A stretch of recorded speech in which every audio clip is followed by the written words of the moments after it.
My husband vanished for 6 days with no text, then strolled in Saturday night with a smirk and the smell of strange perfume. "Miss me?" he asked, dropping his keys on the table like nothing had happened. He didn't see the thick sealed envelope on the coffee table marked with a single word: open. By the time he read it, his seat, both in this house and at Northbridge Dynamics, was finished. I am Tessa Marlowe, 32 years old, Director of Strategy at Northbridge Dynamics.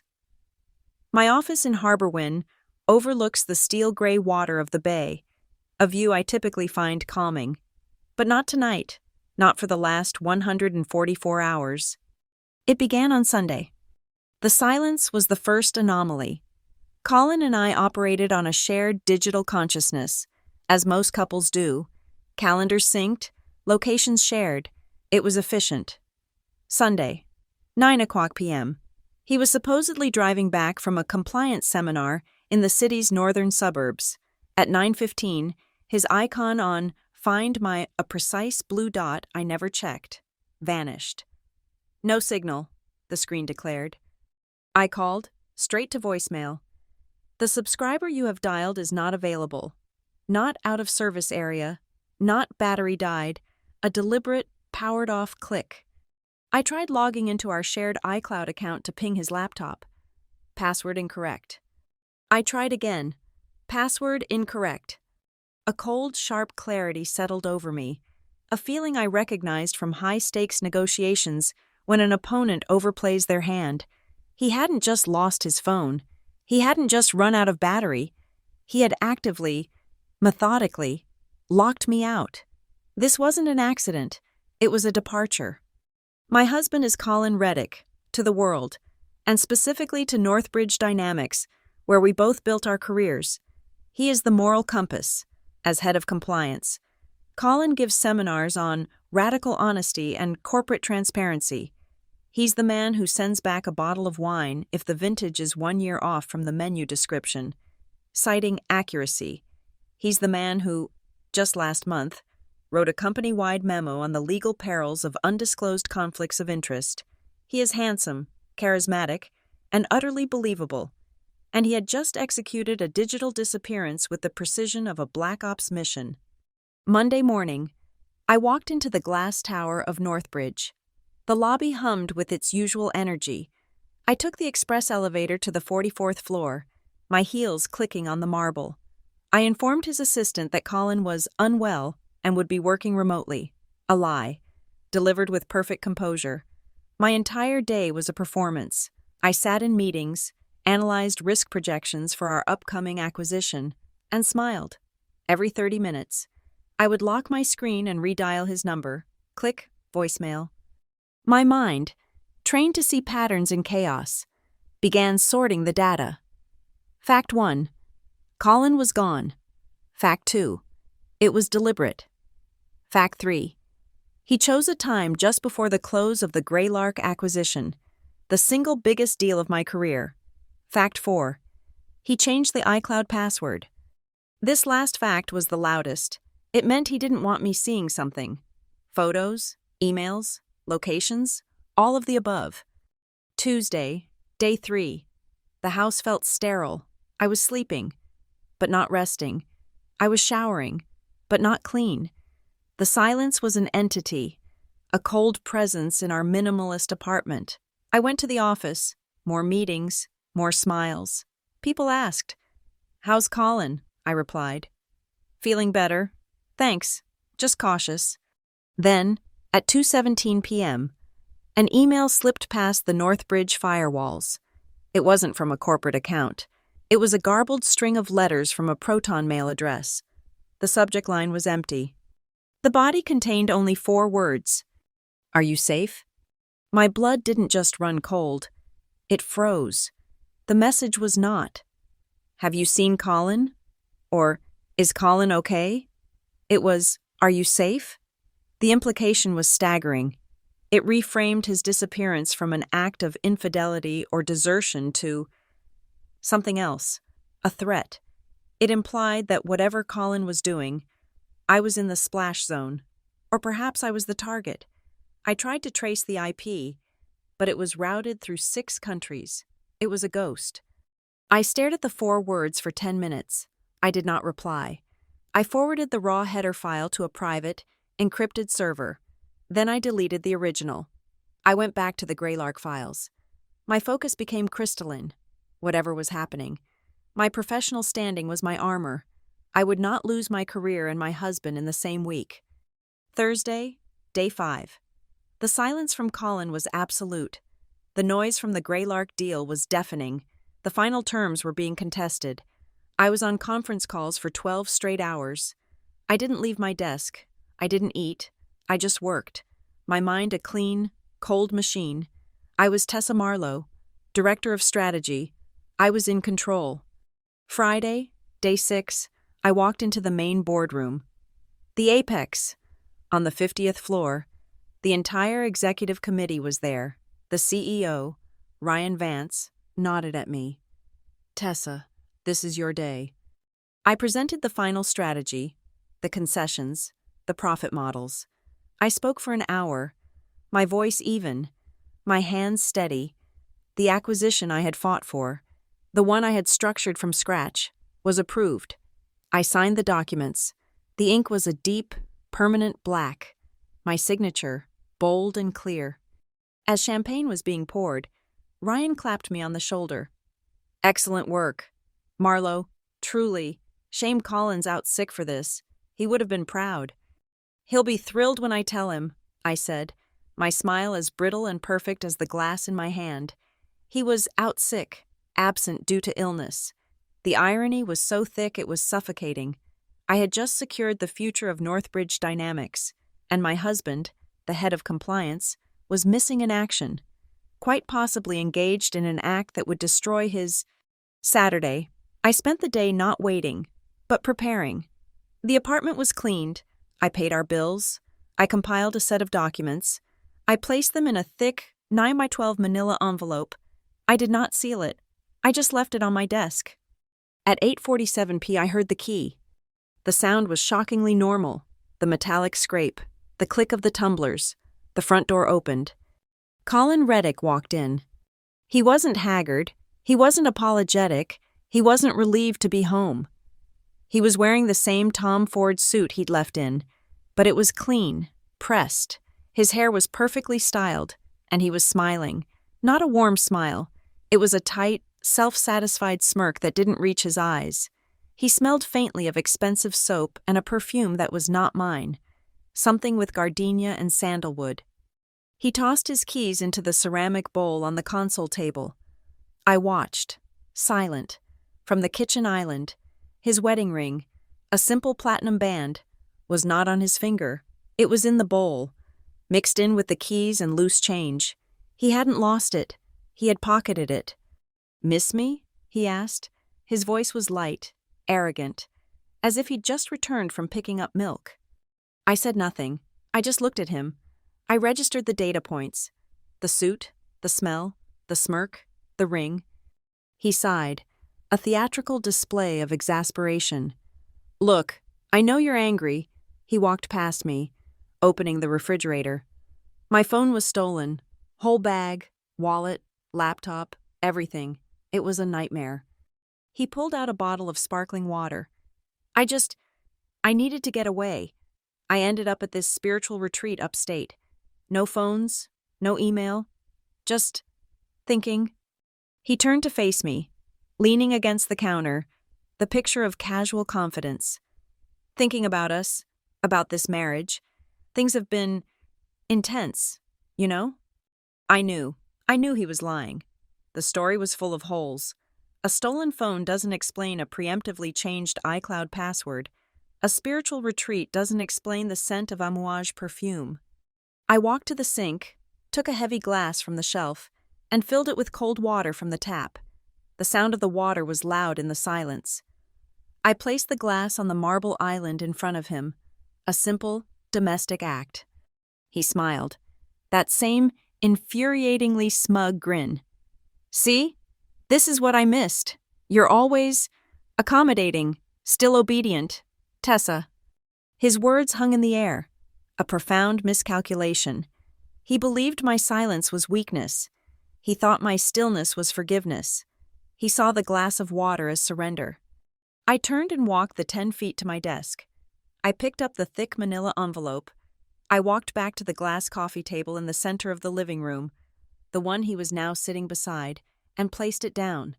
The sound was flat, heavy. "Open it," I said. Our wedding was an event, not just a personal milestone, but a corporate merger of sorts, celebrated in the glass atrium of the Harborwind Museum. The light streamed in, catching the champagne flutes and the diamonds in my ears. It was all glass and steel and curated nature, much like our lives. Ryan Vance, our CEO, gave the toast. He raised his glass, his eyes sweeping over the two of us, both young, both hungry, both on the fast track. "To Colin and Tessa," he'd boomed. "It's a rare thing to have 1 star in a division, to have 2 stars in one firm. Well, that's just good strategy. Congratulations." We were the cover story for the next issue of Northbridge Internal, the company magazine. The headline read, "A Power Partnership." There we were, smiling, him in his bespoke tux, me and Vera Wang. We looked indestructible. We were the couple who had it all, the ones who proved you could climb the ladder without sacrificing a personal life. We were the living embodiment of the firm's work-life integration policy. We were a beautiful, polished, profitable lie. From the outside, Colin was the perfect modern husband, supportive, engaged, attentive. But in our private, minimalist apartment overlooking the bay, his attentiveness manifested as control. It was subtle. At first, he would help by syncing our calendars. "It just makes planning easier. Tess," he'd say. Then he'd query why I had a 2-hour lunch scheduled with the marketing team. "Jules again?" he'd ask, his tone just a shade too casual. "She's a little unfocused, don't you think? Might reflect poorly."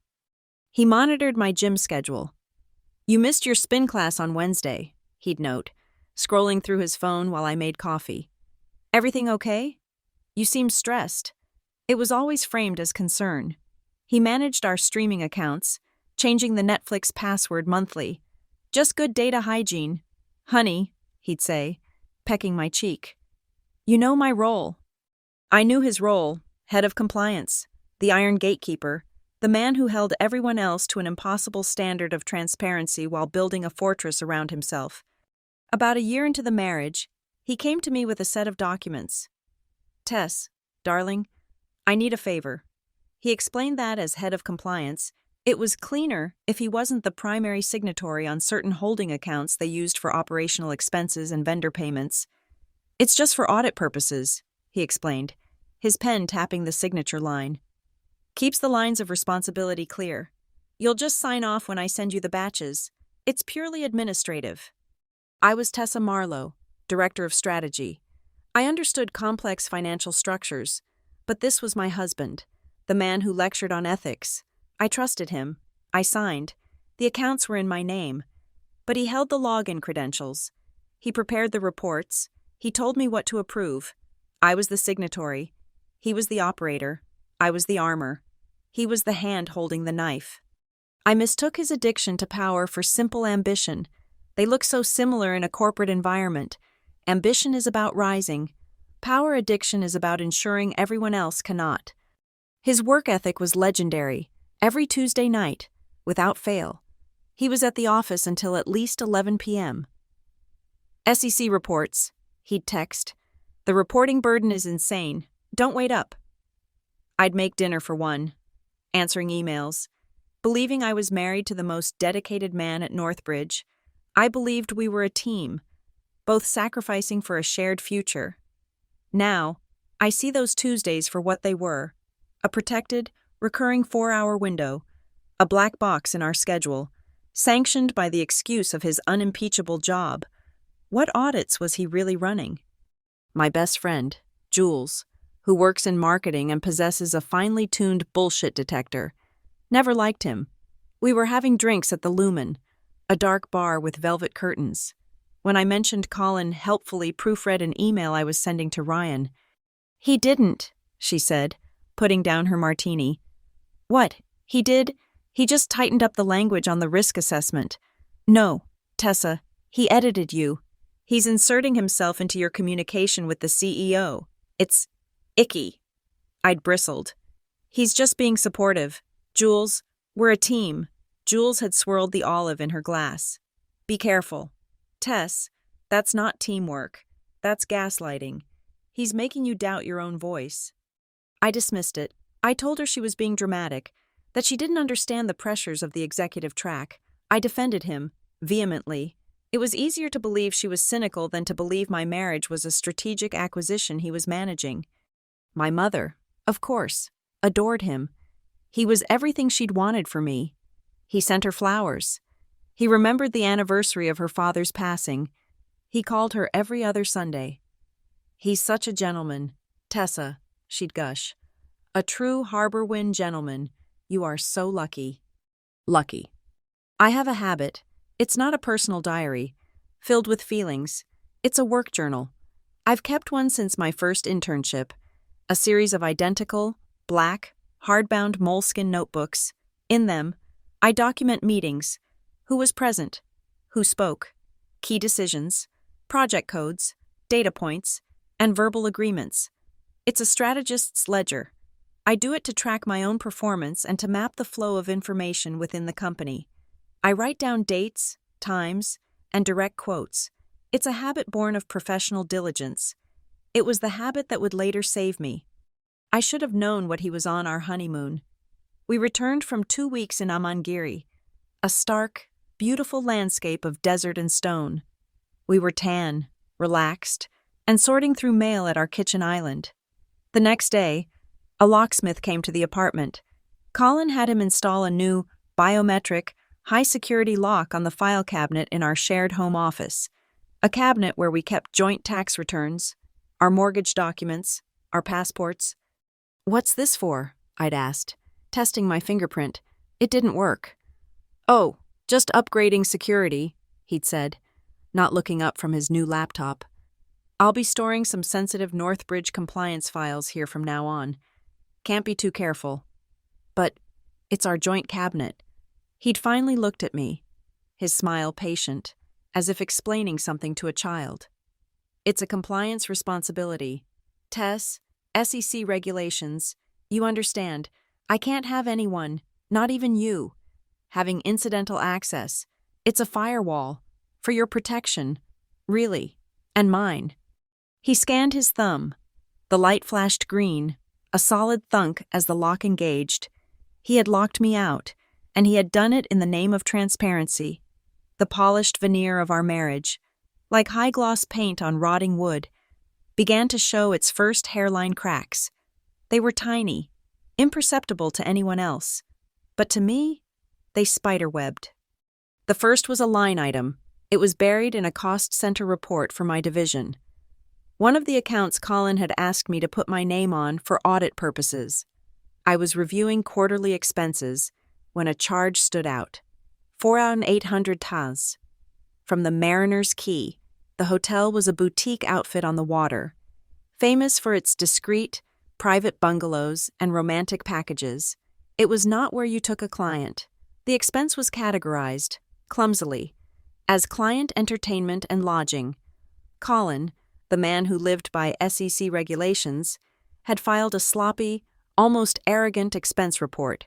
It was a $4,800 beacon. I didn't question it. I approved the report, but I downloaded a PDF of the receipt. I filed it away. The second crack was physical. I was looking for the car's roadside emergency kit in the trunk of our shared Audi. Colin was meticulous about the car. It was always spotless. As I lifted the carpeted panel to access the spare tire well, my fingers brushed against something soft. It was a silk handkerchief. Not the cotton ones Colin used. This one was small, oyster gray, and embroidered with a small, stylized S. It smelled faint unmistakable. Gardenia and sandalwood, the same scent I would later smell on him. The night he returned, it was the perfume of a woman who was expensive, deliberate, and currently entertaining my husband at the Mariner's Quay on my company's dime. I left the handkerchief, replacing the panel exactly as I'd found it. But I took a photo first. Then came the digital fissure. I was working late on my laptop at the kitchen island. He was in his home office, the one with the biometric lock. Suddenly, a file appeared in our shared Dropbox folder. It was a transient sync, a file he must have been working on that accidentally saved to the shared drive instead of his secure one.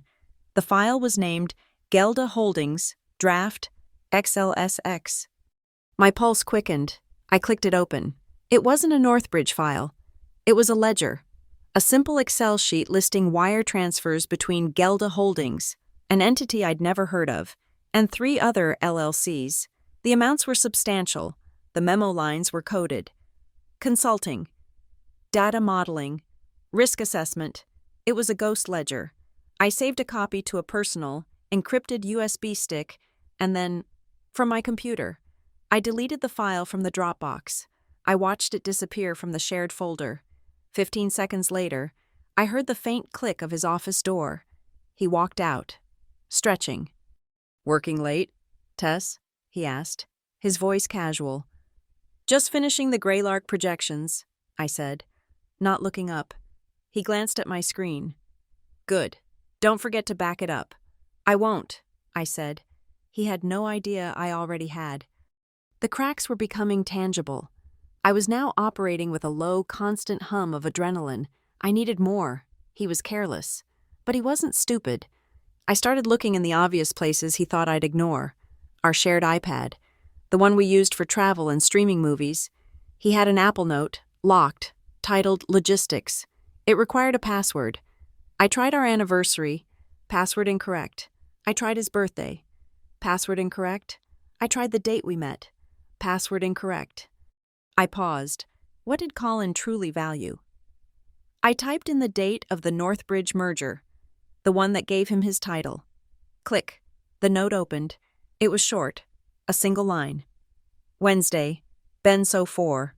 No calls. Wednesday, Pier 4. No calls. Benso 4 wasn't a business district. It was the private marina, the docking place for yachts and pleasure craft, far from the glass towers of downtown. The personal betrayals were sharp, but the professional ones cut deeper. They were public. We were in the 44th floor boardroom for the weekly Greylark acquisition update. Ryan, the CEO, was at the head of the table. I had just finished presenting my updated risk analysis, a comprehensive 30-slide deck. When I finished, there was a brief, appreciative silence. Before Ryan could speak, Colin leaned forward, his hands steepled, his expression one of paternal concern. "That's a great start, Tessa," he said, his voice resonating with false support. The entire room turned to him. "Really strong data gathering, but perhaps a bit aggressive in its conclusions, a little emotional." I felt my blood freeze. Emotional. The one-word death sentence for a woman in a boardroom. "Maybe," he continued, turning to Ryan, "it would be better to have Tessa move to an internal support role for this phase. Let the M&A team take the primary lead on the narrative, and she can just backstop the data. We wouldn't want her overextended." He was offering to demote me in front of my peers, framing it as a favor. He was painting my confidence as a liability, my strategy as a tantrum.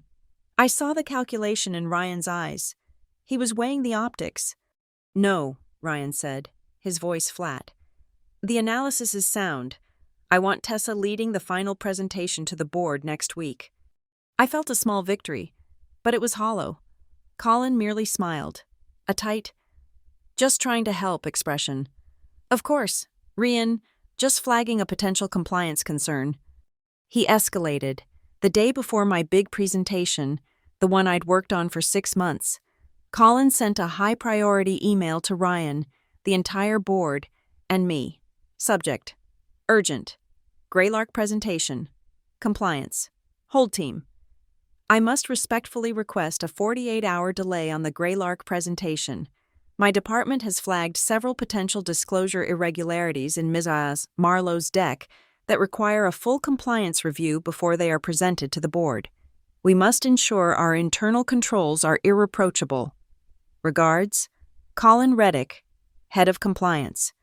He was using his title as a nuclear weapon against mine.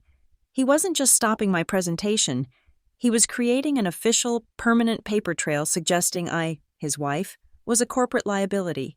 He was building his case. The final piece of the puzzle was delivered by Jules. She slipped into my office that afternoon, closing the door and dropping a plastic ID card on my desk. "I was looking for an empty conference room," she said, her voice low. Colin's auxiliary room, 44B, was on the schedule as SEC call, do not disturb. But the door was ajar. No one was in there. She pushed the card toward me.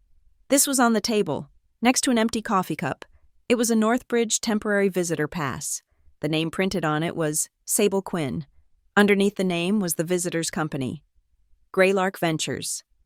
Greylark, our target, our competitor. Sable, the embroidered S on the handkerchief. Sable Quinn. The name felt dark and heavy in my mouth. A lawyer? A consultant? His lover? All three? The cracks weren't hairline anymore. The entire foundation was visibly crumbling. He wasn't just cheating on me. He was collaborating with our direct competitor in the middle of a billion-dollar acquisition I was leading. The betrayal was so total, so audacious, it almost clarified things. This was no longer a marriage in trouble. This was a war, and he had been fighting it, alone, for months. I needed my own arsenal. That night, I texted Mark, my old friend from law school, now deputy legal counsel for the Harborwind Port Authority. Me. "Mark, I have a strange request. It's personal. I need a favor." Mark. "Name it." "Tess, you know I owe you." Me. "Security logs for the private slips at Pier 4. All visitor and vehicle access. Past 3 weeks. No questions asked." There was a long pause. Mark.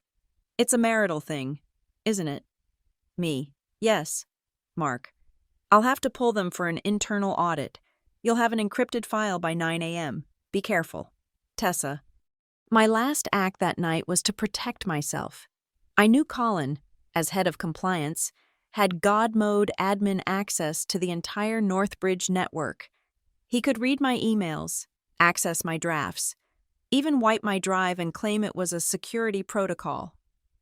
I sat at my desk in the dark, the city lights of Harborwind glittering below. I plugged in a 1 terabyte solid-state drive, one I'd bought with cash from a tech store 3 miles away. I didn't just drag and drop. I ran a full backup script. Every email I'd ever sent him, every version of the Greylark deck, including the original before his compliance flags. The scans of my black moleskin work journals, with their meticulous notes and dates, the Gelda Holdings file, the photo of the handkerchief, the PDF of the Mariner's key receipt. I copied my entire digital life. When the progress bar hit 100%, I ejected the drive and slipped it into the lining of my purse. I stood up and looked at my high-backed leather chair. My nameplate was on the door. My degree was on the wall. And I realized, with a cold, hollow certainty, that he was trying to take it all. He wasn't just having an affair. He was planning an execution. Mine. I felt a phantom sensation, as if a large, invisible hand was gripping the base of my chair, pushing it, just a millimeter at a time, closer and closer to the plate glass window 44 floors above the pavement. He disappeared on a Sunday night. By Monday, 6 o'clock a.m., my metamorphosis was complete. The wife, Tessa Marlowe, was dormant. The strategist, the director at Northbridge Dynamics, was fully in command. His 6 days of arrogant silence were the greatest strategic gift he could have given me. He assumed I was at home, weeping, calling his mother, paralyzed by fear or grief. He imagined me disorganized, emotional, weak. He forgot who I was. He forgot that I don't just manage risk, I dismantle it. While he was at his retreat, I was at war. This was my 6-day checklist. Monday, day 1, data acquisition. The no signal and password incorrect were declarations. He had severed the digital tethers. Fine, I had redundancies. At 8 o'clock a.m., I made 2 calls.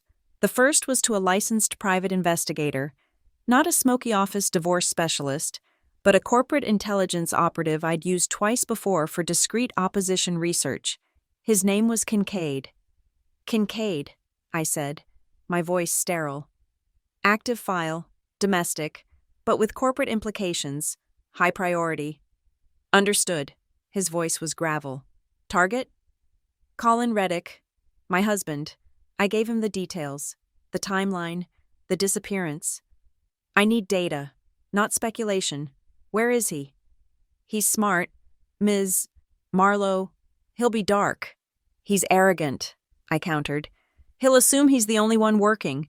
He'll make a mistake. Find it. My second call was to my internal contact at our auto insurance provider. This is Tessa Marlowe, policy number 994AX. I need to activate the emergency GPS locator on our 2024 Audi Q8. I have reason to believe the vehicle may have been stolen or the driver is incapacitated. I was, technically, not lying. By 10 o'clock a.m., Kincaid had the GPS data. The car was not at a spiritual retreat upstate. It was parked in a private garage on the waterfront, less than 5 miles from our apartment. It hadn't moved since 10:30 p.m. Sunday. He hadn't just arrived there. He had gone there. Tuesday, day 2. Visual confirmation and pattern analysis. At 9:01 a.m., the file from Mark at the Port Authority landed in my encrypted inbox, the logs for Pier 4. The Benzo 4 from his iPad note. I cross-referenced the Audi's GPS data with the Pier 4 access logs. Match. His license plate had entered the private marina 3 times in the last 6 days. Not this 6-day period of his vanishing, but the 6 days prior. This wasn't an impulse. It was a routine, his SEC reporting nights, but Kincaid's report was better. He's not at the garage, Ms. Marlowe. He's on a boat, a yacht named the Alibi, berthed at Pier 4, Slip 12. Kincaid had also put a team on the slip. By 2 o'clock p.m., I had the first photos. They were time-stamped, long lens, crystal clear. There was Colin, in a cashmere sweater I'd bought him, laughing on the deck, and with him, a woman. She was tall, dark-haired, and wore her power as easily as he wore his. The file included Kincaid's summary. Subject is Sable Quinn, known corporate counsel, currently retained as an external consultant for Greylark Ventures. The handkerchief, the visitor pass, the competitor, it was all one. I did not react. I simply created a new folder. Exhibit A, Conflict of Interest. My final action for Tuesday was to secure my home. I contacted our apartment building's management. This is Tessa Marlowe, 48A. I'm filing a formal security request. My husband has been out of contact for 48 hours. I'm concerned for his safety and my own. I used the magic words, liability, and potential threat. I need a review of all elevator and lobby camera footage from Sunday night, 8 o'clock p.m. to midnight. I need to know if he left under duress. They complied instantly. By 5 p.m., I had the download. The footage showed Colin leaving our apartment at 9:02 p.m. Sunday. He was not under duress. He was carrying a small, expensive leather duffel bag. He looked at his watch. He smiled, that small smirk, at his own reflection in the mirrored elevator door. He was a man heading to an appointment. He was not a man who was lost. Wednesday, day 3, corporate anatomy, Gelda Holdings, the Excel file he'd accidentally synced. It was time to dissect the corpse. I used my private, off-network terminals. I paid for the deep dive subscriptions with a ghost credit card. Delaware, naturally. Gelda Holdings, LLC was filed 9 months ago. I pulled the articles of incorporation. The registered agent was a generic firm in Wilmington, but the filing attorney was not. A boutique firm in Harborwin. I cross-referenced that firm's client list. One name popped. Sable Quinn. I paid another $200 for the expanded diligence report. There it was, the nominal director. The sole officer listed for Gelda Holdings was Sable Quinn. The file I'd found on his drive wasn't just a draft. It was his ledger, a shell company, run by his lover, who was also counsel for our primary acquisition target. He wasn't just cheating, He wasn't just stealing from the company. He was using my name, on the accounts he'd had me sign, to launder the money. He was building a kill box, and I was standing in the center of it. Thursday, day 4, weaponizing the warning, the email. Are you safe? It had arrived on Tuesday. I had ignored it, assuming it was a trap. Now, I saw it differently. It was a signal. I sent the raw email header file to Kincaid's forensics team. Trace this. I don't care what it costs. I want the origin server. It took them 4 hours. The Proton Mail address was a dead end. But the IP of origin, masked as it was, through 3 continents, had left a faint, digital fingerprint, the first jump in the relay. It's dirty, Kincaid reported, but the first hop is from a dedicated subnet, registered to the Greylark Ventures internal corporate network.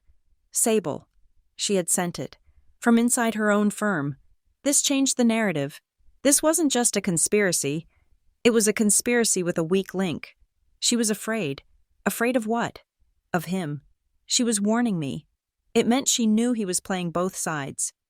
It meant she was smart enough to know that when he finally set his fire, he would need a scapegoat. The wife, the director of strategy, the woman whose name was on the holding accounts. I saved the trace report.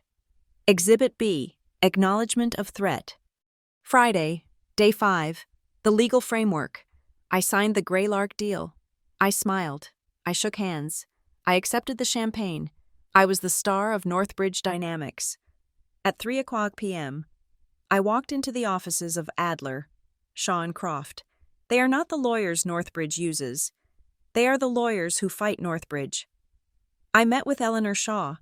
She's a woman who wears steel-framed glasses and has dismantled 3 billionaires. I didn't cry. I didn't yell. I presented. I laid out the data in folders. The GPS logs, the Pier 4 manifests, the high-resolution photos of Colin and Sable, the Gelda Holdings Incorporation documents, the Are You Safe? Email trace. She was silent for a full 5 minutes, reviewing every page. Finally, she looked up, a thin, dangerous smile on her face. Ms. Marlowe, this is not a divorce. This is a detonation. The infidelity clause in your prenuptial agreement is clear, but the conflict of interest, the deliberate corporate malfeasance, this is a clawback action. We will strip him of everything. I want 2 things, I said. First, a divorce petition filed on the basis of infidelity and gross financial misconduct, citing conflicts that violate his fiduciary duty to Northbridge. Second, I want a temporary restraining order on all joint assets, effective upon his signature or arrest, whichever comes first. It will be ready by morning, she said. Saturday, day 6, the corporate kill shot. This was the most dangerous part. Colin was head of compliance. He controlled the internal servers. He was the internal audit. Going to HR would be useless.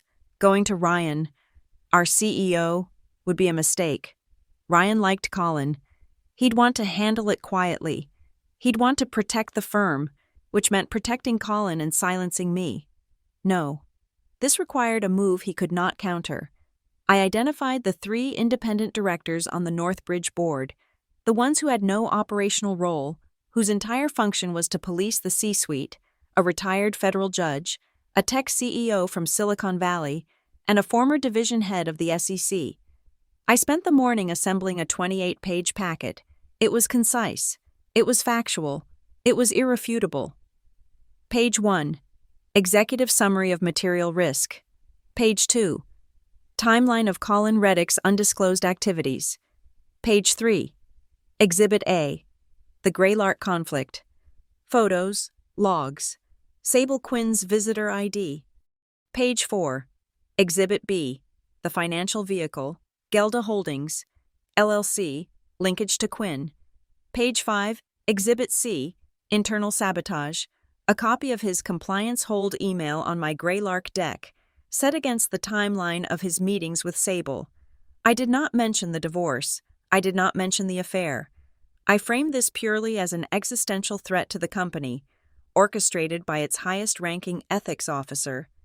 At 2:00 p.m., I sent identical, password-protected digital files to their private, non-corporate email addresses. The subject line was simple: confidential, emergency briefing, Northbridge material risk. I wrote that the password for the file would be provided at an in-person meeting, which I was requesting for 8 o'clock a.m. Monday, the last thing I did, as the sun began to set, was prepare for his return. I knew he would come back today. The deal was done. His work was finished. I took a single sheet of my heaviest cream-colored stationery and a black pen. I wrote 4 words to myself. Do not let your hand shake. I folded it once and put it in my desk drawer. Then, I took the thick manila envelope. I printed the divorce petition Eleanor Shaw had couriered over. I printed the bank notice freezing our joint accounts. I printed the clearest, most damning photo of him and Sable, laughing on the deck of the Alibi. I put them all in. I did not seal it. I placed it on my desk. I made coffee, and I waited. At 8:47 p.m., the key turned in the lock. The work of the 6 days was complete. The blade was forged. Monday, 8 o'clock a.m., the air in the lobby of the Northbridge Tower was electric. The internal company newsletter, the Northbridge Minute, had just hit everyone's inbox. The lead story was a glowing tribute to the Greylark acquisition. My photo was prominent. A professional headshot next to a quote about synergistic strategy. Ryan Vance, our CEO, was quoted praising the flawless, dedicated execution of our internal teams. At 8:15 a.m., from my desk on the 44th floor, I sent the calendar invitation.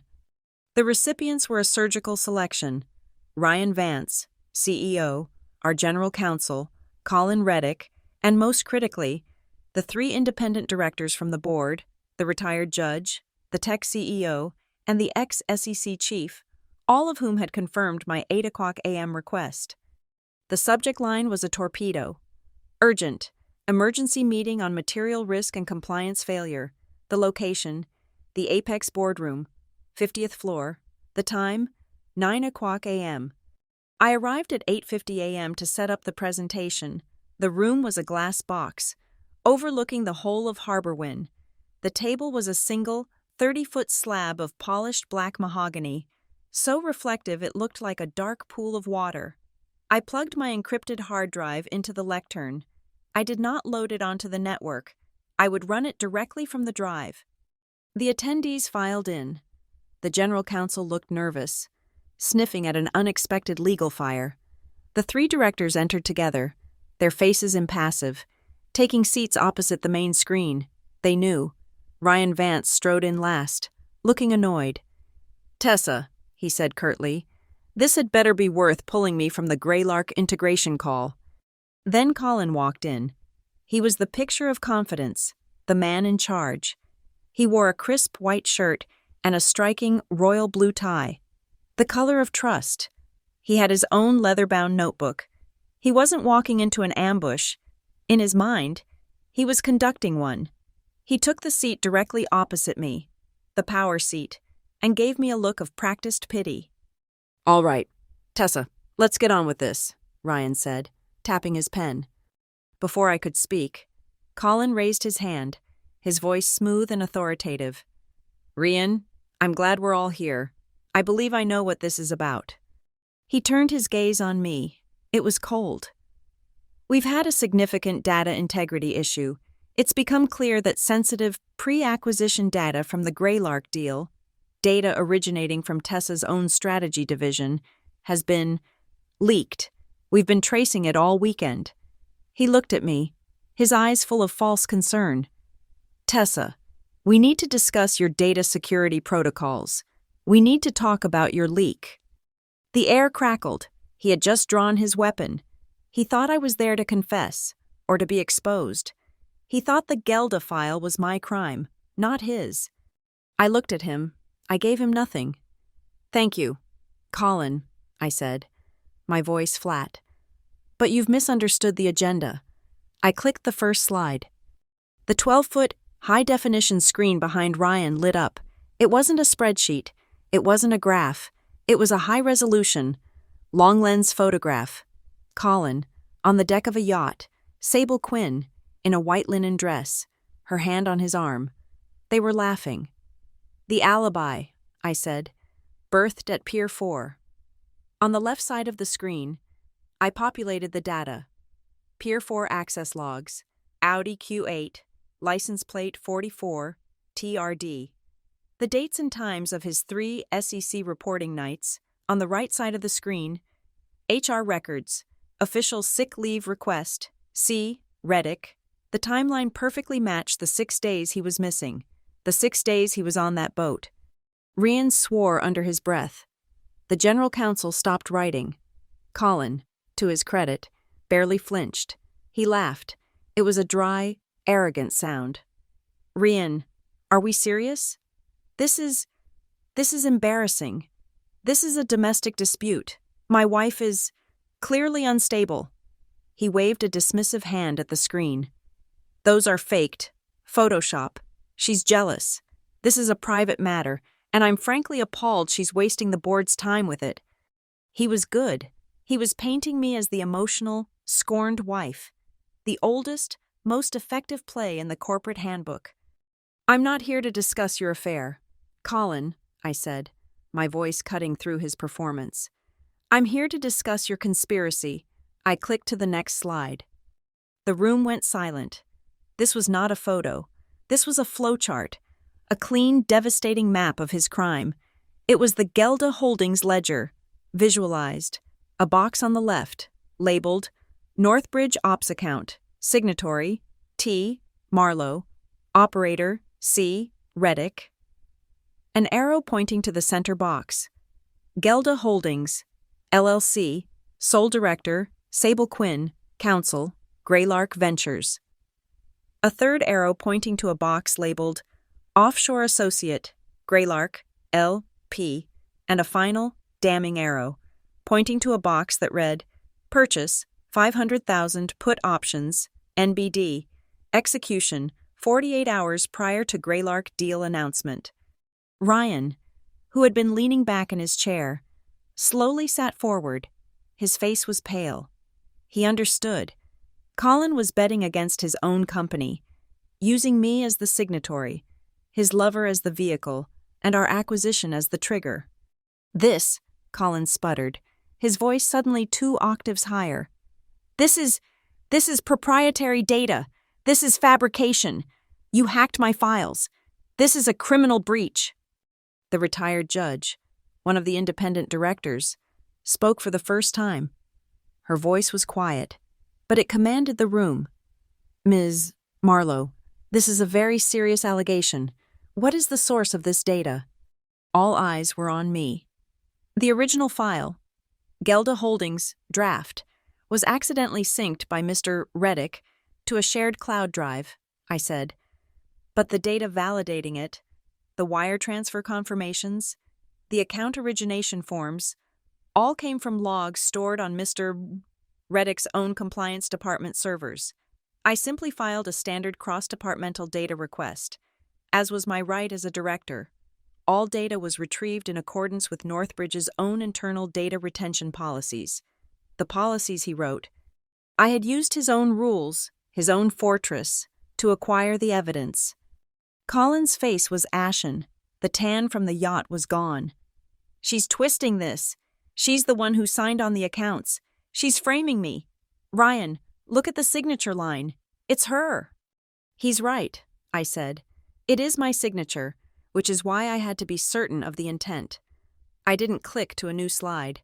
I reached into my leather portfolio and drew out a single, slim manila envelope. This is a document that was not on any server. It was sent from a private, encrypted account. I slid the single piece of paper out. I didn't pass it around. I slid it across the polished black table, a boat cutting through dark water, until it stopped directly in front of Ryan. "Please read the subject line, Ryan." Ryan picked it up. His eyes scanned it. His knuckles went white. He looked at Colin, and for the first time, I saw genuine, cold fury in our CEO's eyes. "Fireproofing the fall," Ryan read, his voice a low growl. He slid the paper to the judge. She read it. She passed it to the general counsel, who began to write very, very fast. The email was from Colin to Sable Quinn, sent on Tuesday, from his sick bed. Subject: Fireproofing the fall. Body: The Gelda structure is clean. When the stock dips post-acquisition, we cash out. The final link traces back to Tessa's signatory accounts. She's the perfect firewall. She's been heading the deal. Her name is on the transfers. She's ambitious, emotional, and she'll be too busy defending herself to see us. The board will have to sacrifice her to quiet the SEC. She's built her own gallows. We just have to pull the lever. The room was utterly still. Even the traffic noise from 50 floors below seemed to have faded. There was only the low, omnipresent hiss of the industrial air conditioning, pumping cold air onto the occupants. I could see a bead of sweat trace a path down the side of Colin's face, a tiny drop of moisture on the glass. I stood to my full height. My voice, when I spoke, was clear and cold, and echoed in the silence. I have presented clear, documented evidence of corporate espionage, conspiracy to commit insider trading, and a deliberate plot to frame a fellow officer to cover these crimes. I recommend Mr. Reddick be suspended immediately, pending a full, external investigation, and that his access to all Northbridge systems, digital and physical, be revoked, effective now. All eyes turned to Ryan. He was trapped. The independent directors were his bosses, and they had seen the evidence. He tapped his pen on the table. Once, twice.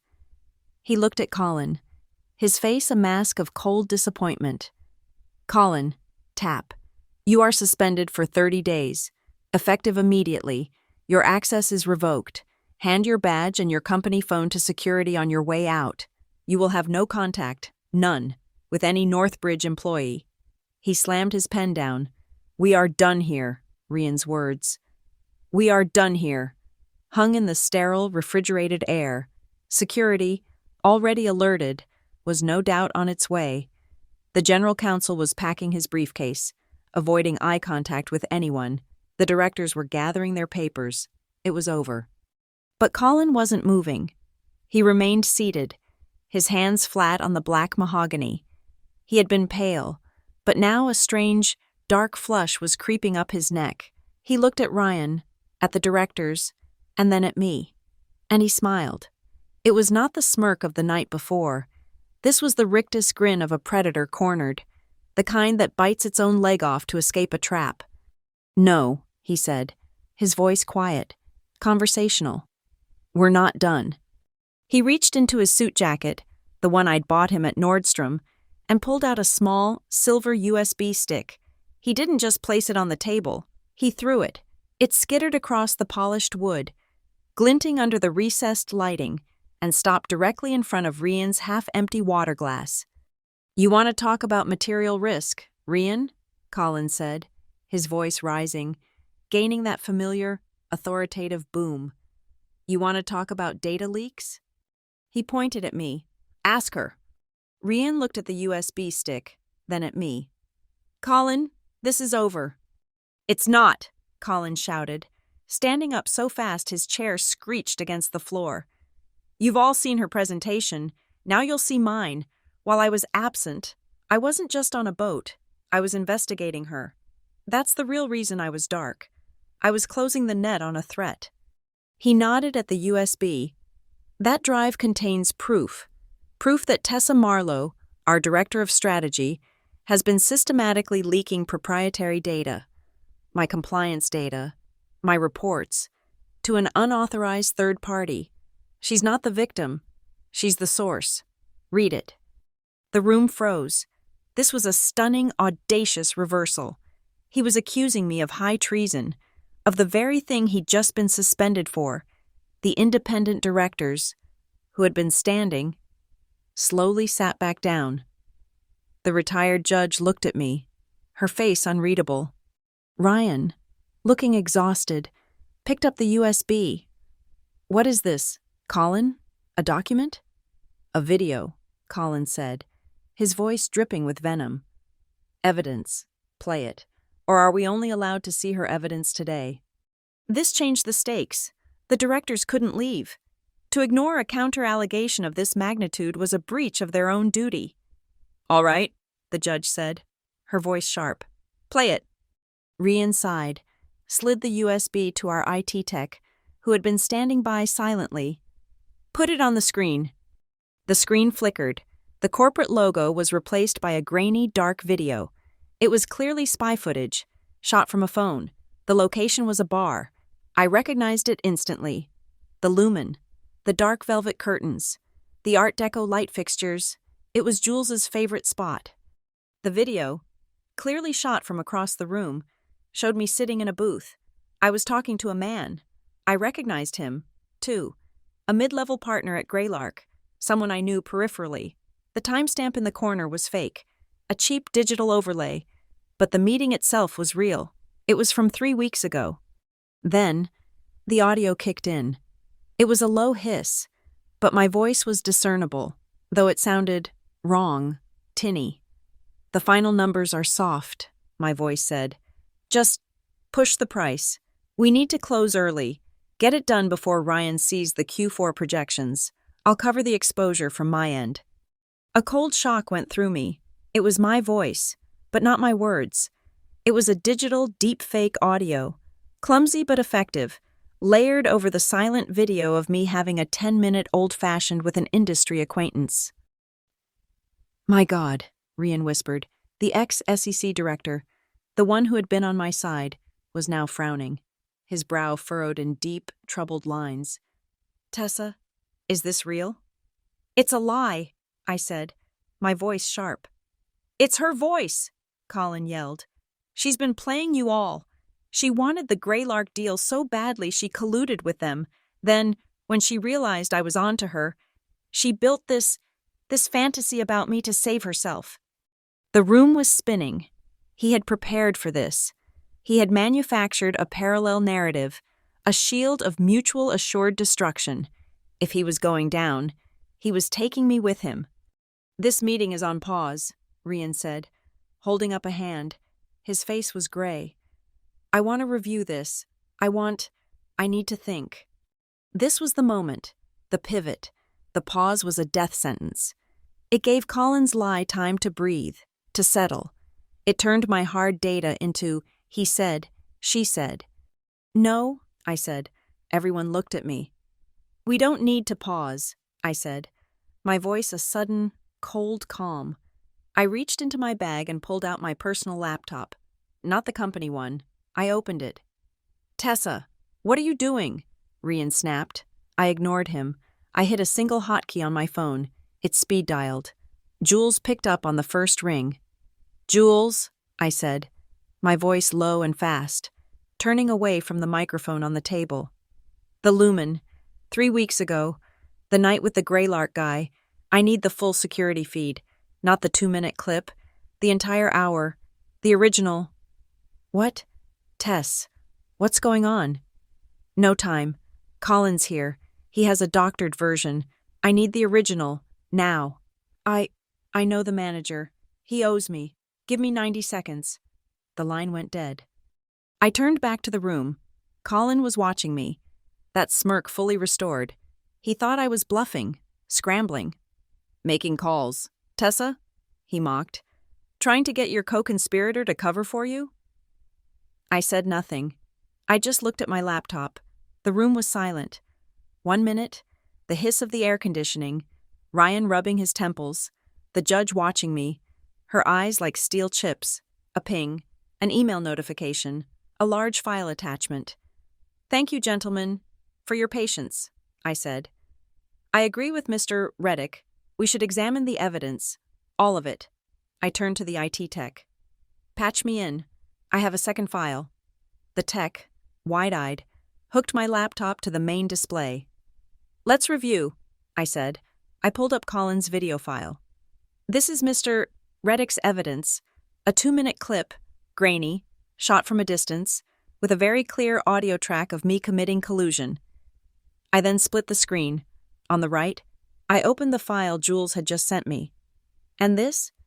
This is the original, time-stamped, full-resolution security feed from the Lumen, pulled directly from their server 5 minutes ago. The difference was stark. His was a zoomed-in, shaky phone recording of a screen. Mine was the wide-angle, crystal-clear digital original. "Let's play them in sync," I said. I hit play. On the left, his video showed me leaning in, and the fake audio played. "Push the price. Close early." On the right, my video showed the same moment.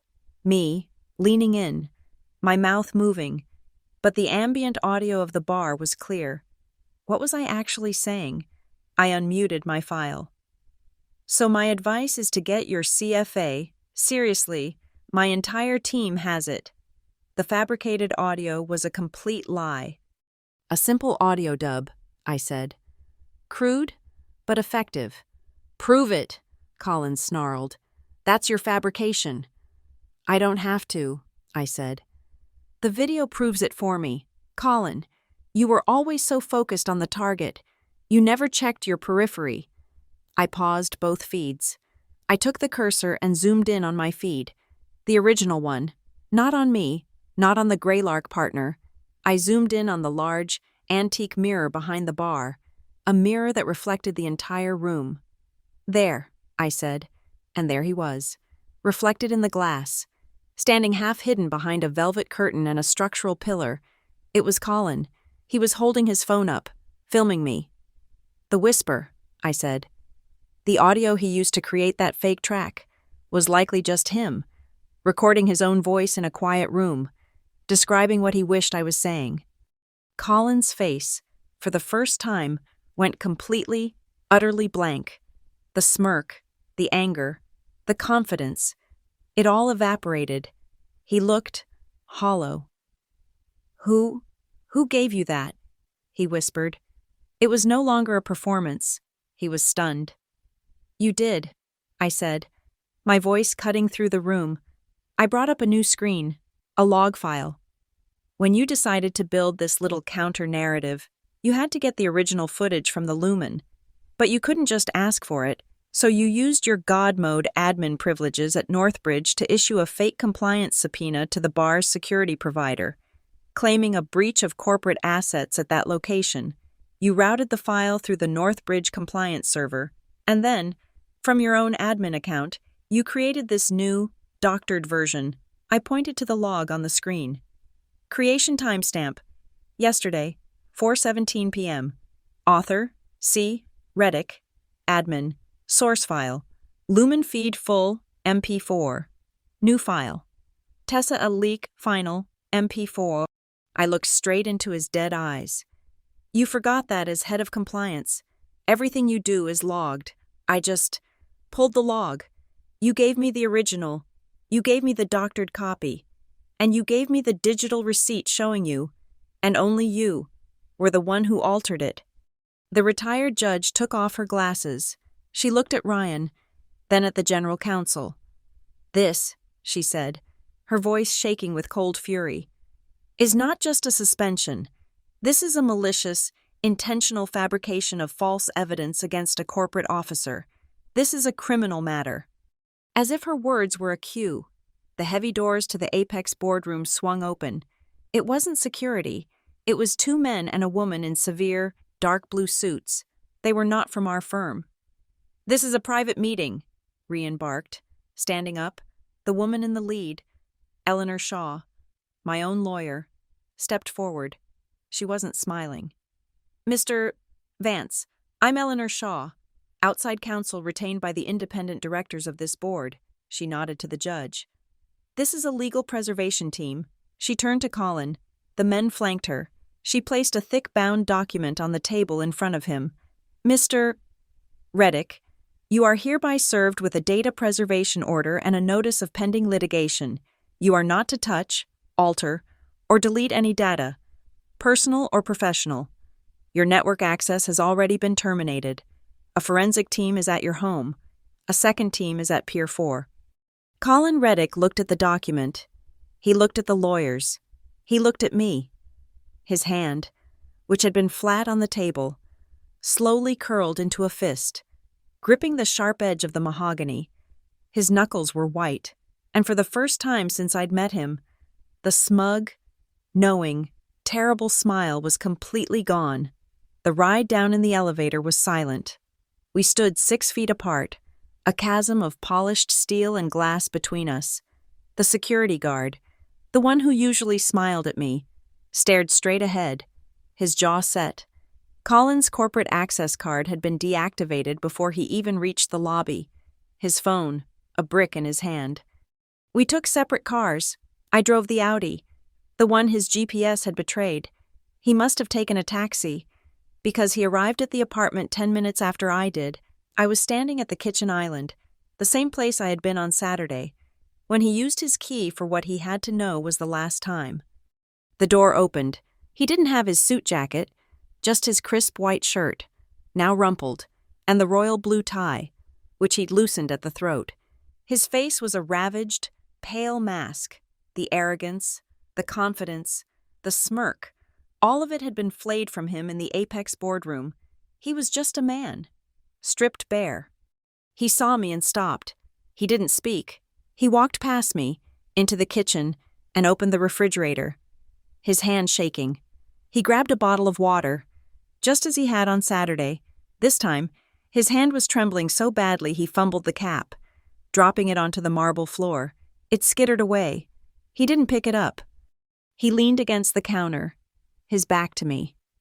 "Tessa," he began, his voice a hoarse whisper. "You don't understand. You can't just... Rian was... Sable. She twisted it. She twisted everything." He turned, his eyes wild, pleading.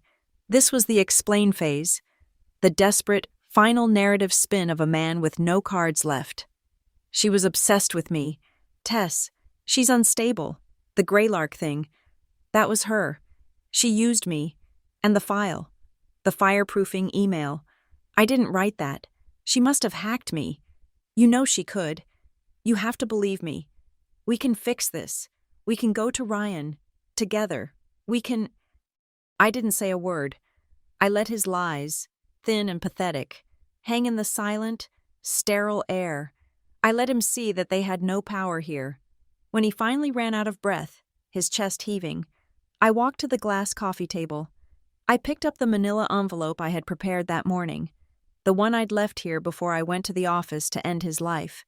It was the twin of the one from Saturday night, but this one was far heavier. I placed it on the polished table between us. "That," I said, my voice quiet, "was for the corporation. This is for me." He stared at it, his breathing shallow. He knew what this was. He reached for it, his fingers unsteady. He didn't open it. He just pulled the contents out. They fanned across the glass. This wasn't a strategic attack. This was a precise, personal dissection. The first document on top, the divorce petition, filed this morning at 8:00 a.m., time-stamped before the meeting had even begun. I hadn't needed the board's permission to end my marriage.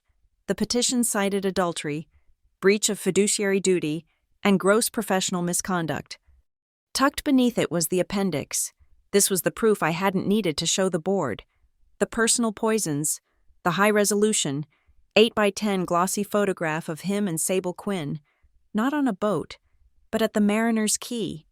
They were kissing, his hand tangled in her hair, the Pier 4 sign just visible over her shoulder, the raw, intimate betrayal. Beside it, I'd included a printout of the Gelda Holdings wire transfers, the ones tied to the accounts in my name, and stapled to that, a highlighted copy of our prenuptial agreement, specifically Article 4, Section B, the clawback clause, the morality clause he had insisted on, to protect his family name. It stated that any act of public infidelity or gross professional malfeasance would nullify all shared assets, reverting all holdings to their original owner.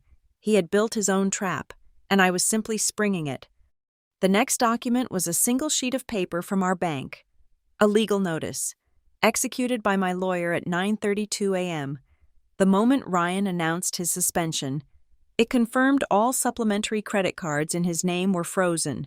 It confirmed our joint brokerage account was locked, pending dissolution by the court.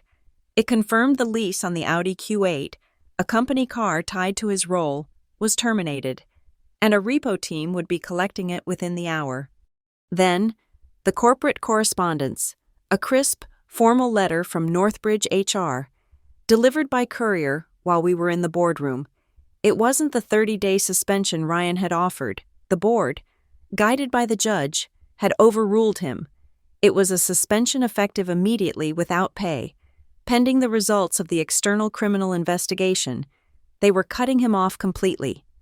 And beneath that, the final sheet of paper, the most brutal.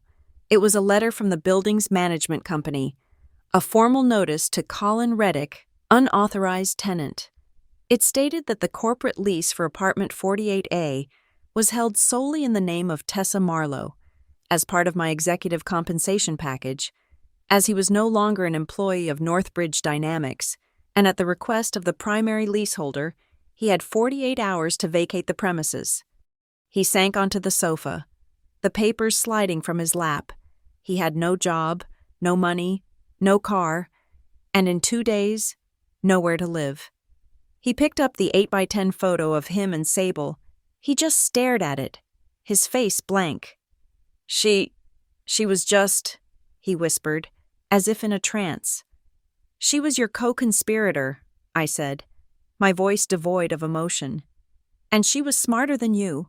I reached into the now empty envelope and pulled out one last, small, folded note. I tossed it onto the photo in his lap. She's the one who sent me the "Are you safe?" email, I said. He unfolded it. It was a printout of the email, but this one had a second line, one I had kept for myself. It was from a new, anonymous account, sent on Friday, after I had signed the Greylark deal. Are you safe? He's not just framing you. He's drowning you. I'm not going down with him. Check his admin logs. S. She had given me the final key, the knife. She knew he would sacrifice her, just as he had sacrificed me. She just moved first. She was never your partner, I said. She was just your last victim, and you were hers. He looked up at me, his eyes empty. The fight was gone. He was nothing. A hollow shell. I walked to my desk, the one he'd bought me, and picked up a single, heavy, black fountain pen. I clicked it open. I placed it on top of the divorce petition. Sign it, Colin, I said. Sign it, get your things, and take every single one of your lies with you. He looked at the pen. He looked at the signature line. His hand, the one that had signed off on compliance reports and forged evidence, trembled. He reached for the pen, his fingers fumbling. He finally grasped it, but his hand was shaking so violently that as he lowered the nib to the paper, a single, large drop of black ink fell from it. It landed directly on the signature line, blotting out the space for his name, a permanent, ugly stain, spreading like spilled oil on a clean white cloth. He must have signed it. He must have taken his things.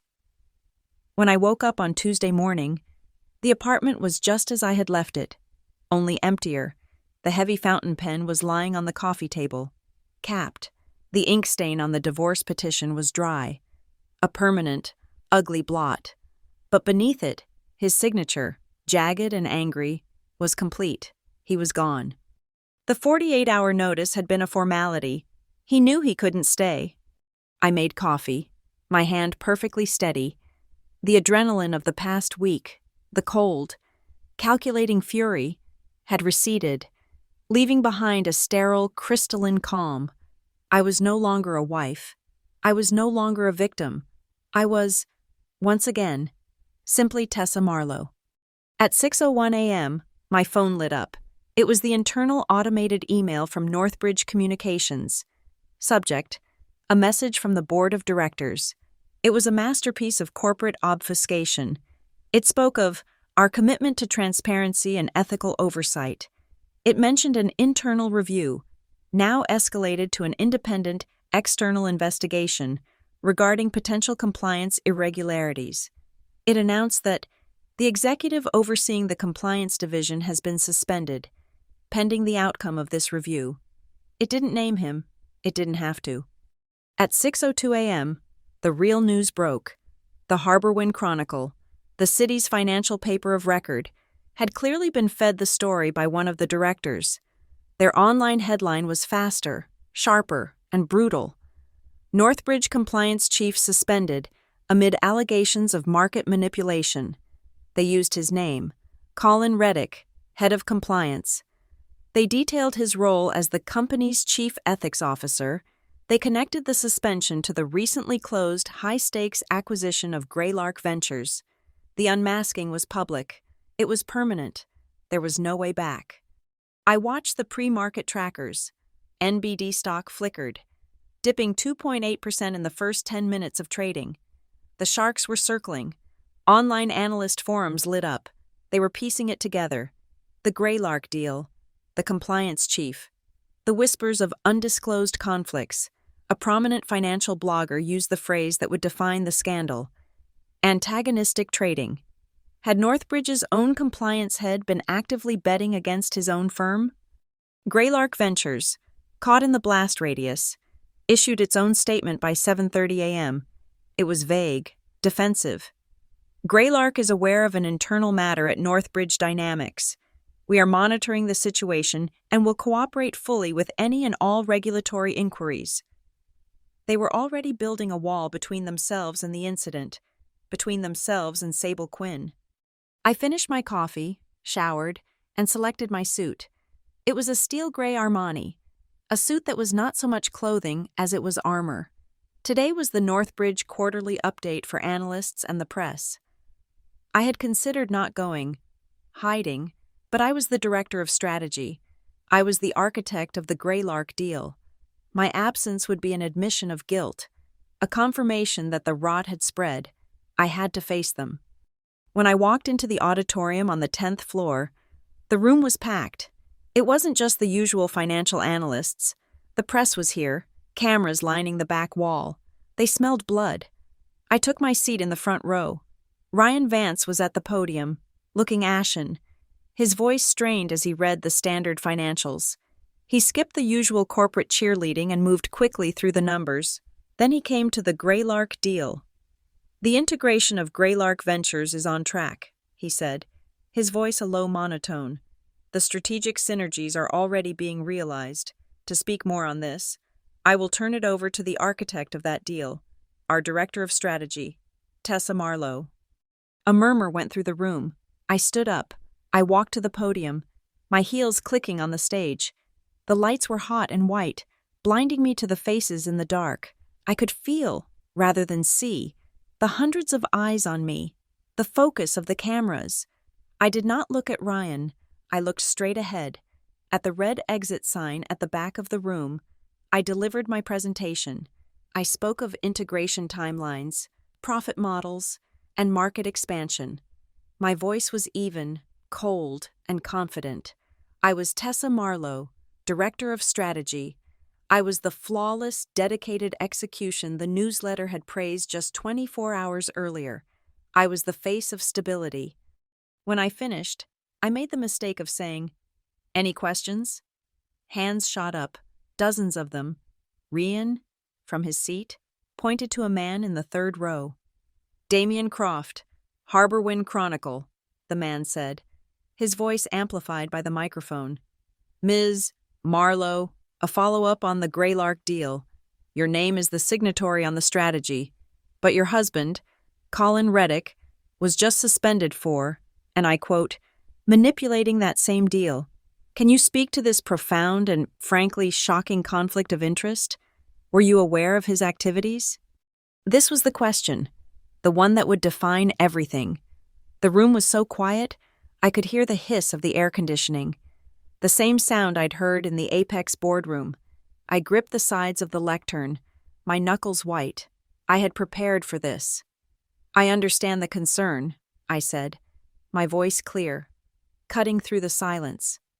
"The reports this morning are, of course, deeply troubling." I paused, letting the weight of the words settle. "I have always respected, and I will continue to respect, the rule of law and the absolute necessity of truth." I looked directly at the reporter. "What I can tell you is this. The company's internal control processes, I will note, that Mr. Reddick himself designed, were the very mechanism that detected this issue. The board was alerted, and it acted swiftly and correctly to handle the problem.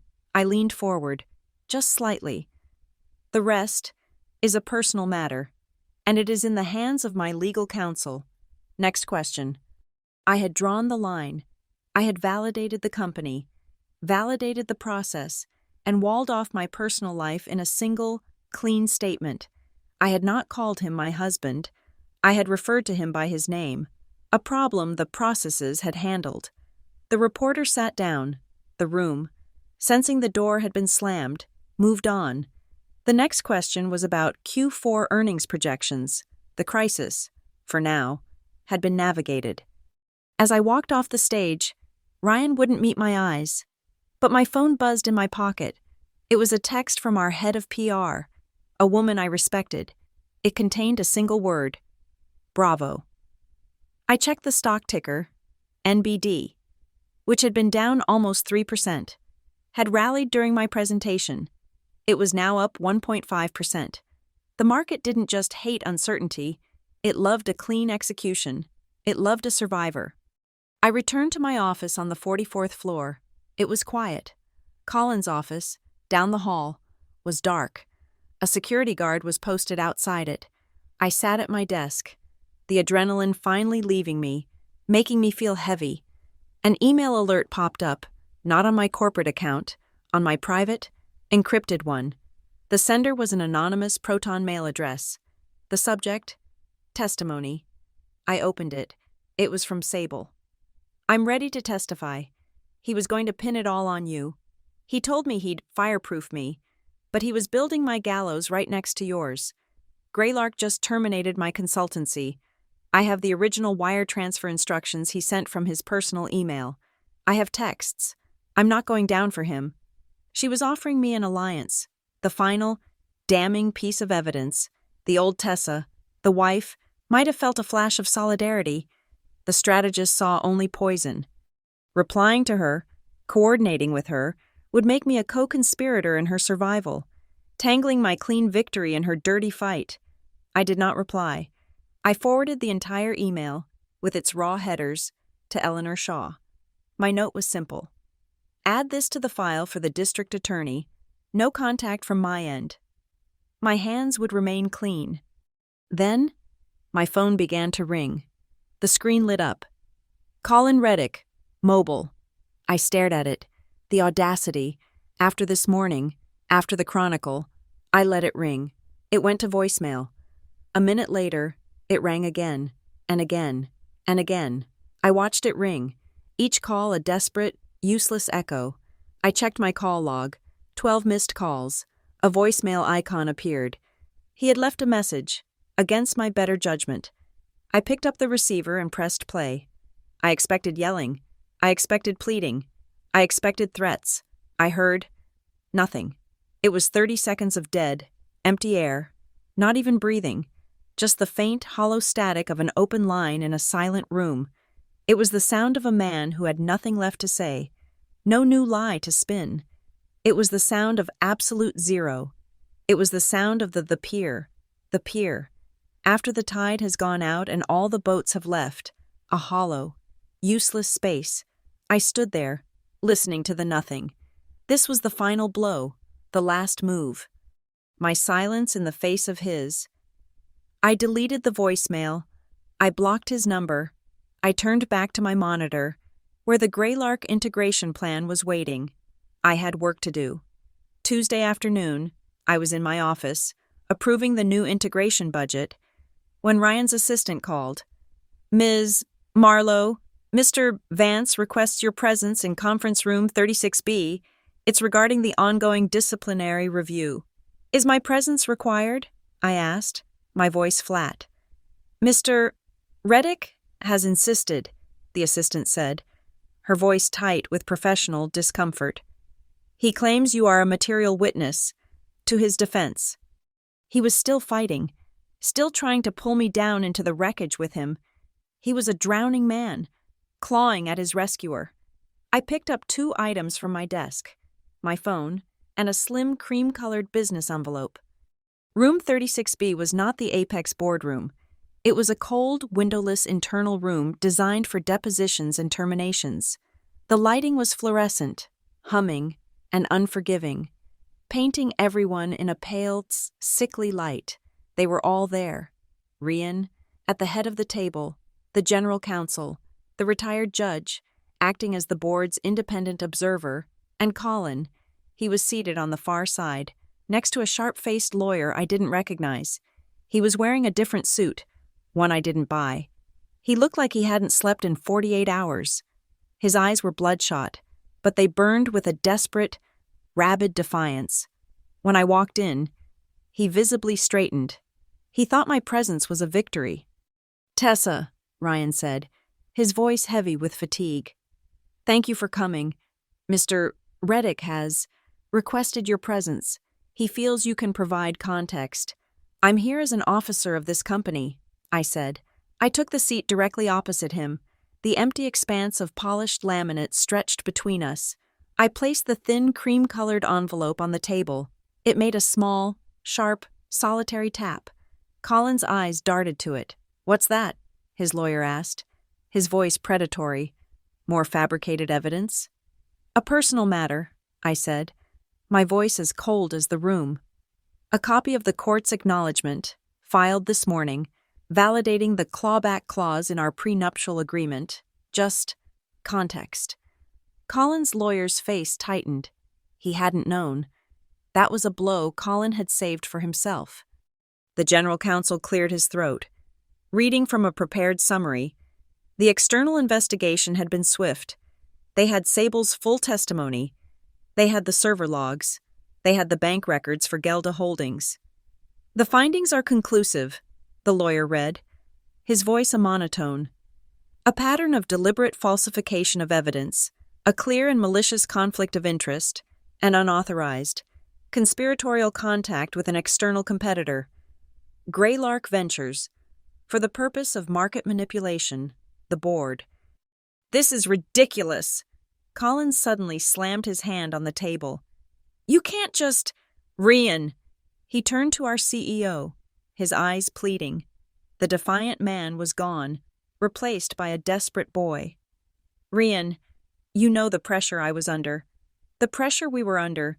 This Greylark deal, it was everything. I was trying to protect the firm. I had to know what the other side was doing. I had to. Yes, I made some judgment calls, but it was all for Northbridge." He was trying to frame his treason as patriotism. The retired judge, who had been silent, leaned forward. She was the only one in the room he couldn't charm or bully. "Mr. Reddick," she said, her voice cutting through his performance like ice. "Let me be clear. Are you stating, for the record, that pressure is what caused you to create a falsified video? That pressure is your defense for fabricating evidence in an attempt to frame your wife and a fellow corporate officer?" Her words hung in the air, a perfect, inescapable trap.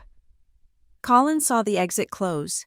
He had no one left to appeal to, so he turned his rage, his last, sputtering engine, on me. "Her!" he spat, pointing. "You're all just listening to her. She's not innocent. She's been part of this from the beginning. She knew. She was playing me." His lawyer was trying to silence him, but Colin was off the leash. "Ask her about the email. The 'Are you safe?' email. The one she got when I was missing. How did she get that? Huh? Who sent it? Sable? Her new best friend. They were in it together. She knew I was gone, and she... He was just throwing words, hoping something, anything, would stick. He had, once again, overplayed his hand. He had opened the one door I was waiting for. I didn't respond. I didn't defend myself. I simply reached into my pocket, took out my phone, and placed it on the table next to the envelope. "I was wondering about that email, too," I said, my voice quiet. I was curious why my husband would need to orchestrate a fake wellness check on me, in the middle of his own disappearance. I pressed play. It wasn't a conversation. It was a voicemail. Audio forensics had retrieved it from the deleted folder of our shared family iCloud account, the one he had set up. the one he had backed his phone up to, the one he had locked me out of. He had recorded it on Sunday night, at 9:15 p.m., just after he walked out of our apartment. He had clearly called Sable, and when she didn't answer, he left this message. His voice, crisp and conspiratorial, filled the silent, sterile room. Sable, it's me. 9:15 p.m. I'm dark. It's time.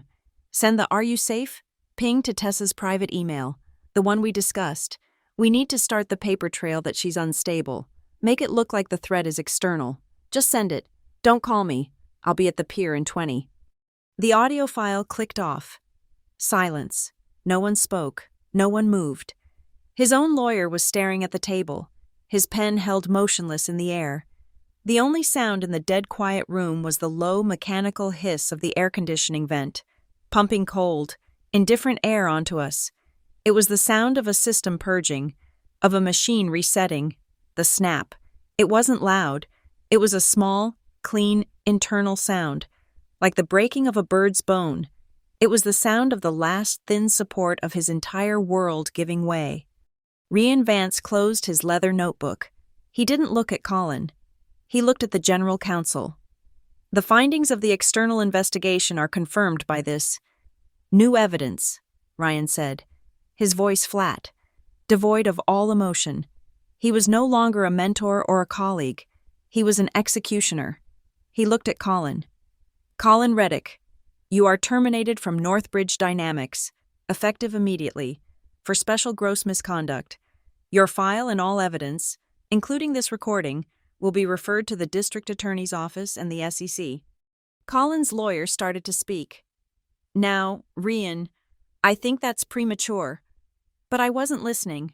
I stood up. Colin's gaze lifted from the table. He looked at me, his eyes wide, hollow. It was a look of pure, unadulterated shock. He wasn't just seeing me, his wife, his enemy. He was seeing, for the first time, reflected in the plate glass window, reflected in the polished table, reflected in my cold, steady eyes, exactly who he was, a man who had built a prison of his own arrogance and just now realized he was the only inmate. I reached into my suit jacket and pulled out one last, small, white envelope, the company kind. I slid it across the table. It glided over the laminate and stopped, perfectly, in front of his shaking hands. You forgot these, I said.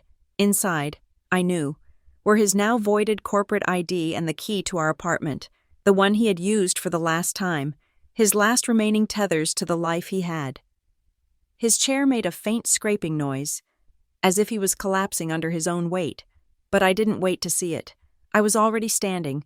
I turned, and I walked out of the room before his chair, or his life, had even hit the floor. I didn't wait in room 36B. I didn't wait for the security escort. I left him staring at the table, his world reduced to a single, damning audio file. I walked out, my head high, and followed the long glass corridor toward the main elevator bank. The Harborwind afternoon light had shifted. The sun was lower, weaker, casting long, sharp shadows across the floor. The light was a cold, liquid silver, and the hallway felt like a passage between two worlds. Ahead of me, down the hall, outside the dark, empty office that had been his, I saw him, or what was left of him. A security guard stood, arms crossed, watching as Colin, in his shirt sleeves, his tie gone, placed items into a standard-issue cardboard box, a few corporate awards, a desk blotter, a silver-plated frame, a photo of his parents. Not me. He looked small, diminished, a ghost in his own life. I kept walking. My pace was even. My heels clicked on the marble, a sharp, steady rhythm. Click, click, click, the sound of a clock that would not be stopped. He must have heard me. He looked up, his eyes meeting mine for one final second. His face was a ruin. The arrogance, the confidence, the charisma, all of it had been burned away. He was just a man with a box. "Tessa," he said. His voice was a dry, broken whisper, barely audible.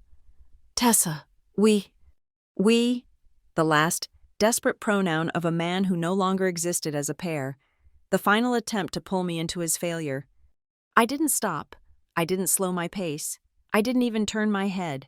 I looked straight ahead at the glowing down arrow of the elevator, and I walked past him, leaving him and his cardboard box behind in the cold, silver light.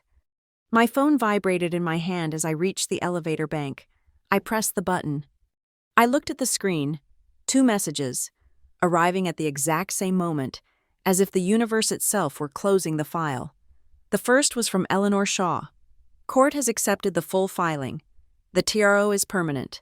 The clawback clause, Article 4, is validated and in full effect. He has nothing. Case closed. The second was from Jules. It's over. Greylark just issued a statement. Sable Quinn has been terminated. They're citing her submitted affidavit against Colin as proof of her own gross misconduct. She's out. He took everyone down with him. She tried to warn you, but she couldn't save herself. The elevator doors slid open with a soft, metallic sigh. I stepped inside. The doors were polished. Mirror-finished steel. I looked at my reflection. The woman staring back was not the one who had stood in this elevator 48 hours ago. Her eyes were not angry. They were not sad. They were just clear. The storm had passed. I lifted my right hand, the one that had signed the Greylark deal, the one that had held the pen he used to sign his life away. It was perfectly, absolutely steady. The steel doors slid closed, the 2 halves of my reflection merging, becoming one. A soft, final ding sounded as the elevator began its descent. It wasn't a bell. It was a period, the end of a sentence. I was alone in the quiet, moving box, descending 44 floors. Through the glass wall of the lobby, I could see the city, and I heard it, faint but clear, carried on the afternoon air. The long, low, mournful horn of a container ship, leaving the harbor. It was coming from the waterfront, from the direction of Pier 4. It wasn't a warning this time. It wasn't the sound of an illicit arrival. It was the sound of a departure, a final, definitive goodbye. I pulled out my phone one last time as I walked through the lobby. I opened a new message, addressed to the new head of HR, the woman Ryan had appointed to replace the one Colin had hired. My message was one line. Seat 27B, 44th floor, is now vacant. Please start the recruitment process. I sent it. The automatic glass doors of the North Bridge Tower slid open, and I walked out into the cool, clean air. I went home. The apartment was silent. His clothes were gone from the closet. The bathroom was cleared of his things. His absence didn't even leave an echo. It was just empty, corrected. I walked to the glass coffee table. The signed, ink-stained divorce petition was gone. The courier had already taken it. All that remained was the single, empty manila envelope I had carried into that final meeting. The one I had placed on the table in front of him. I picked it up. It was just paper, light and flimsy, its purpose fulfilled. I placed the empty envelope on the center of the table, a relic from a finished war, a trophy, a full stop. Case closed. Thank you so much for listening to this story. We'd love to know where you're tuning in from. So please drop a comment below and share your thoughts. If you enjoyed this, please subscribe, like the video, and give us a little extra support by hitting that hype button to help this story be heard by more people.